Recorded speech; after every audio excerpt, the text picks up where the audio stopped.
Well, I had a good live stream this morning. I learned a lot about, gosh, you got to remember what because I always wanted to say Factory Talk View or links is usually the next thing come out of my mouth, but Factory Talk Studio Workbench, something or another. Did a live stream on it today. You ought to check it out. Not quite ready for the limelight, but I think it'll be there soon. But now, I got to clean this place up and get it ready.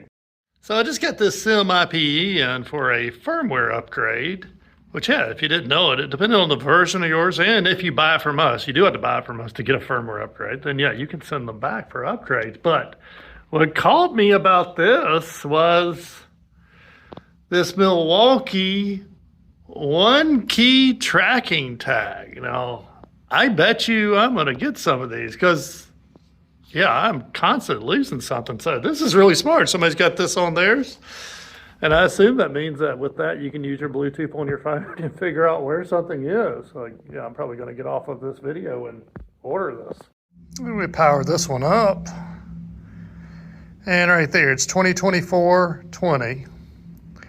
And if I go down to options and about device, it is a Series G, which means its hardware can be upgradable. And so now I've magically rearranged a few electrons in it. And if we go back to about device, now it's 2025-110. It's always tough to figure out how short of a cable is too short where you throw an array. There's like almost no chance that this cable will be long enough for anything, but it's still a good cable. So I accidentally ordered way too many push buttons for this project, for another project. So if you have a need for a lot of push buttons, I might be able to make you a deal.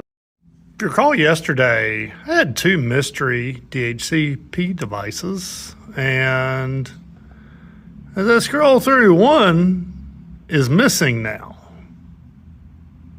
Of course, I should have sorted instead of scrolling, but we go on through all our devices out here, and no doubt, it's not there. So that means whatever it is either is powered off or it's something that somebody else is bringing in because I'm the only one here right now. But I want to narrow this one down, and here's a way that you can do this. So we know it's FC915D. That part right there, this top thing is the MAC address. And you can look these MAC addresses up. So if you just Google MAC address lookup, just grab any one of those, ought to work. And so I'm going to enter that. It is FC91D. Enter. And, you know, if you enter it exactly as it says, instead of having typos every time, it will work better. It's FC915D. Enter. Then this is a Google device. And so the only thing I think of that I have here that's Google is the Wi-Fi. But you know something? We have a repeater on that Wi-Fi. And now I am curious whether that could be it. So I definitely couldn't find it. So I'm going to try assigning in an IP address. So I'm just going to click OK to assign. Oops, and actually I'm going to go onto our office network with it. So we're going to go to prepare address, select network, select network configuration number 1, and we'll hit the discover device. And go find that DHCP. I should have used the sort function again. Also, it's not very timely with its request, whatever it is, but it's probably been sitting out there who knows how long. All right, maybe I missed it, or maybe it's still not being timely. Oops, 26, nope, that's another ARP. Well, let me go down, oh, there's 27, there we go. All right, so there it is. And we're going to assign it 192.168.1. We'll put it at 9, just so I'll be able to easily find it.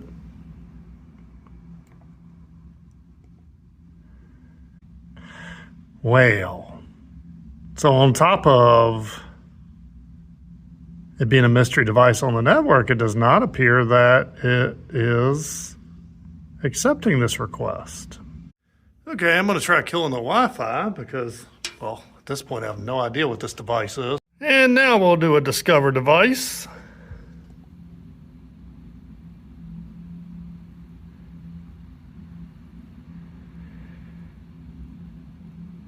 which actually really we shouldn't get very few less devices. Oh, there you go, zoom it up. I think we were on 27-ish last time. Oh yeah, I just installed that. I need to assign an IP address to it. It's a Siemens HMI. Okay, so we're missing 3 devices now. And somehow I get the feeling that means that is somewhere out on the Wi-Fi network. It was semi-interesting as I powered the network back up. One, it did jump up a lot, but as I start going through these, and this might just be for me, got an ARP. I got a request for 209, a request for 206.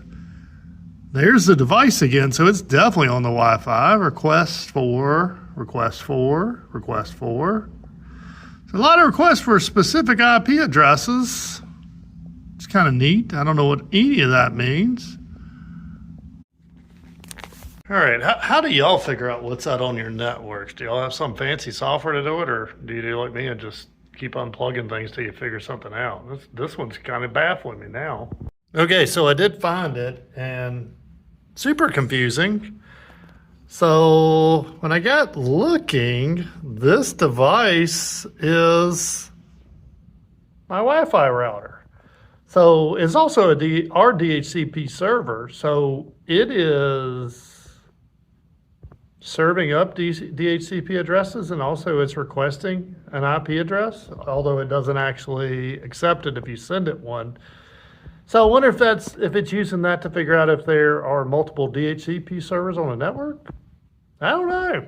That one's out of my league. All right, I've scrolled long enough, but we are starting to see white spaces on tables. So if I can just keep pushing back this way, I can get this training center done. Figured I'd go ahead and address a piece of fan mail while I'm tearing this trainer apart. Which one? Turn the power off first. But yeah, someone said, why don't you teach, which also, these are those push connects that we talked about in the previous video. Let's just see how it goes. I haven't torn one of these down yet. Really, my daughter usually tears the trainers down and sets everything up in the lab. They said, why don't you pay attention to more of, teaching them neat wiring methods and not have this ugly mess. Well, my answer to that is people, and don't get me wrong, I want you to be neat. And in time, you can learn to do really neat wiring. What if especially the people that are really particular about making sure every wire, nothing could happen to, usually it's that they're like, yeah, if anything happens to this wiring, I'm screwed. So yes, we even tell them, I said, y'all got to be sloppy for this week. But I tell them, this week, we're not worried about cleanliness on our wiring. We want to make sure we understand it. And yeah, to a point, I hope a wire does fall out. Although I got to admit, with these Schneider push connects, we had 0 learning opportunities as far as loose wires in the last class. So actually, I may have lost out some learning opportunities with these Schneiders. But okay, it takes a little bit of a press, but these pop right out really easily.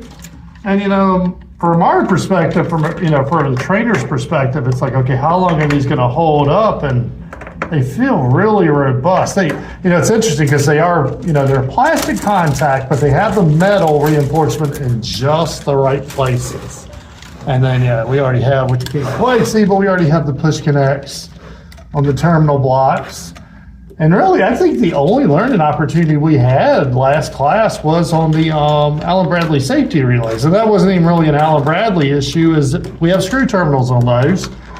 And they're kind of at an odd angle, so they didn't quite get them pressed down hard enough. But I think this is the most important piece of our training, really, is making sure they understand the why. So, what you see me on wiring here, somebody with 0 wiring diagrams did do. So they have to be able to think through it. They've got to be able to figure out, okay, first of all, these inputs on this PLC, are they syncing? Are they sourcing? And then even to an extent, well, okay, what is an input on your machine? What is an output on your machine?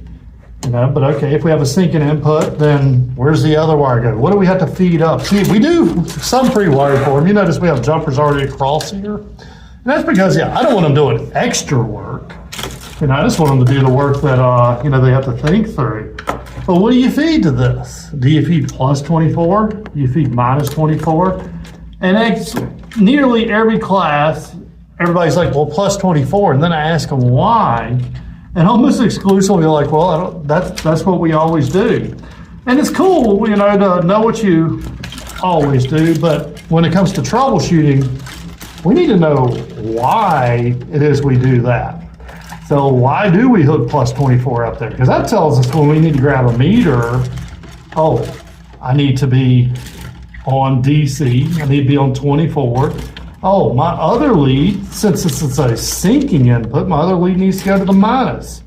And if we don't understand those concepts there, then we're not going to be able to actually troubleshoot it. And you know, and there are times that you do have sourcing inputs and syncing outputs.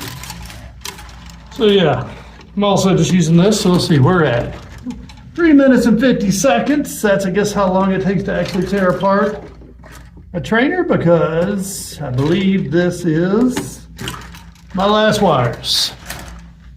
I do promise that within 10 minutes of people getting here on Monday, there will be programming PLCs. We don't spend a lot of time on the history of the PLC or any background. And so we have these quick Monday morning harnesses.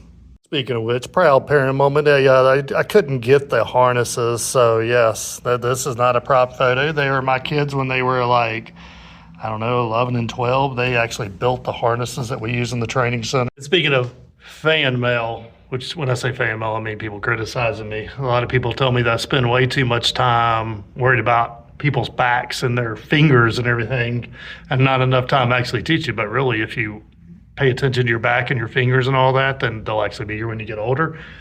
And so these can be really difficult to pry out. In fact, we almost never hit the thing to actually latch in these. They secure well. Now I could use my finger and I could pry my finger back to get this done. I could use a metal screwdriver and screw everything up, but these little plastic pry bars, they come really good and handy. Stick it right there. We can pop that off. Then yeah, we just pop this Monday morning harness on, and they'll use this for like the first hour of being in training. And then these come off, and then we start talking about wiring. And we power it up. We make sure input 7 is on, that our output module is not angry. We have Studio 5000 set up so that they're ready to drag some instructions in.